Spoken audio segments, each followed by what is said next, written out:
Bom dia na paz de nosso Senhor e Salvador Jesus Cristo. Eu quero fazer uma leitura hoje no nosso devocional. Está em João capítulo 21, do versículo 10 a seguir, até o versículo 19. Diz assim: E disse-lhes Jesus: Trazei dos peixes que agora apanhastes. Simão Pedro subiu e puxou a rede para a terra, cheia de 153 grandes peixes, e sendo tantos, não se rompeu a rede. Disse-lhe Jesus: Vinde e jantai. E nenhum dos discípulos ousava perguntar-lhe: Quem és tu? Sabendo quem era o Senhor. Chegou, pois, Jesus e tomou o pão e deu-lhes semelhantemente o peixe. E já era a terceira vez que Jesus se manifestava aos seus discípulos, depois de ter ressuscitado dos mortos. E depois de terem jantado, disse Jesus a Simão Pedro: Simão, filho de Jonas, amas-me mais do que estes? E ele respondeu: Sim, Senhor, tu sabes que te amo. Disse-lhe: Apacenta os meus cordeiros. Tornou a dizer-lhe segunda vez: Simão, filho de Jonas, amas-me? E disse-lhe: Sim, Senhor, tu sabes que te amo. Disse-lhe: Apacenta as minhas ovelhas. Disse-lhe terceira vez: Simão, filho de Jonas, amas-me? Simão, entristecendo-se por ter dito terceira vez: Amas-me? Disse-lhe: Senhor, tu sabes tudo, tu sabes que eu te amo. Jesus disse-lhe: Apacenta as minhas ovelhas. Na verdade te digo que quando eras mais moço te cingias a ti mesmo e andavas por onde querias, mas quando já fores velho, estenderás as tuas mãos e outro te cingirá e te levará para onde tu não queiras ir.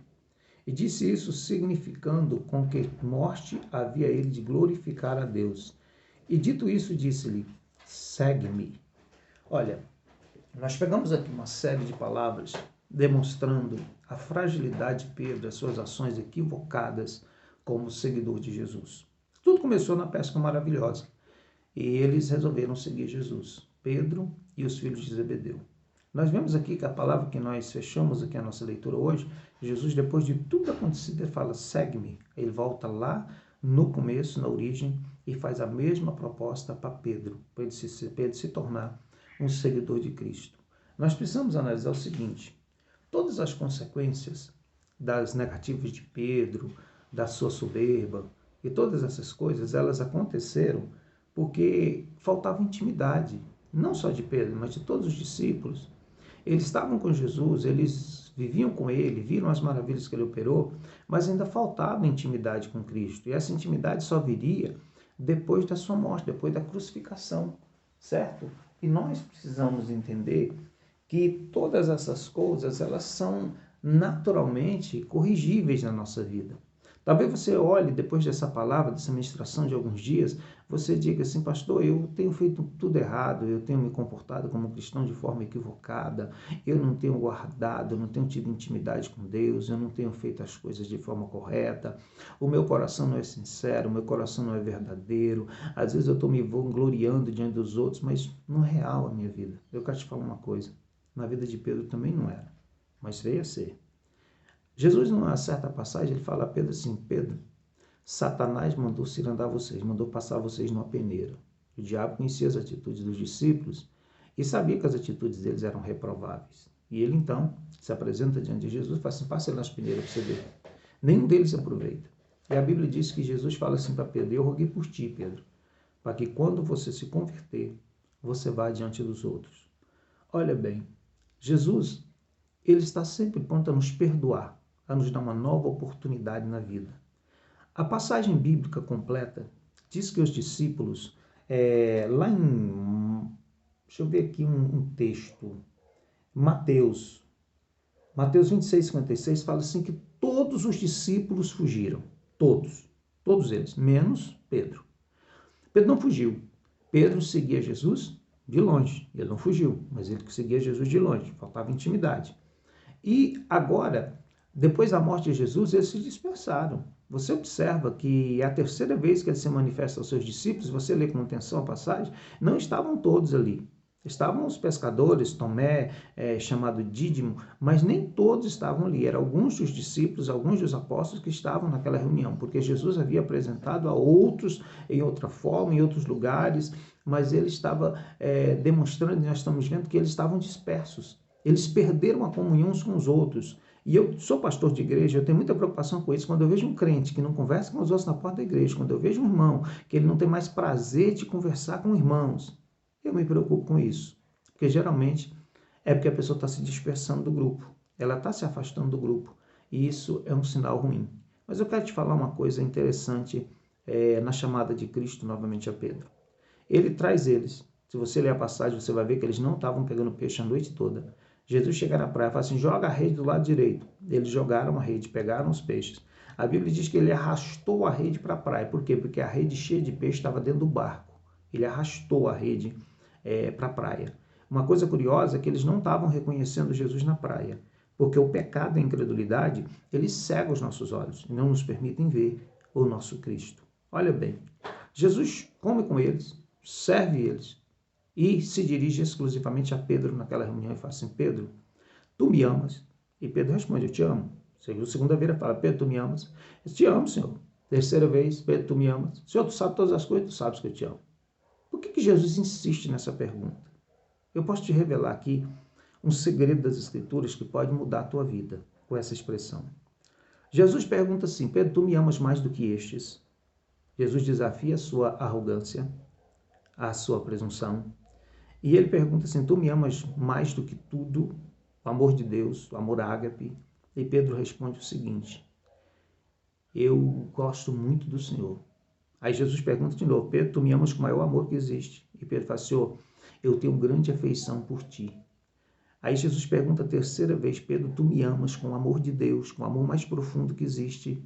E Pedro responde, Senhor, tu sabe todas as coisas. Eu admiro muito o Senhor. Olha bem, irmãos. Na nossa língua, a palavra amor ela é genérica. Ela se expressa a todas as formas de amores que existem. Na língua grega, a palavra amor, ela pode ser traduzida por 7 palavras diferentes, ou vem traduzida de 7 palavras diferentes ou mais. E quando Jesus fala sobre o amor ágape, esse amor é o amor que Deus sente por nós, é o amor que nós devemos sentir por Deus, certo? Esse é o amor ágape. Eu não posso gostar de Deus, eu preciso amar a Deus. Eu posso gostar dos meus amigos, mas eu preciso amar a Deus. E não há comparação desse amor.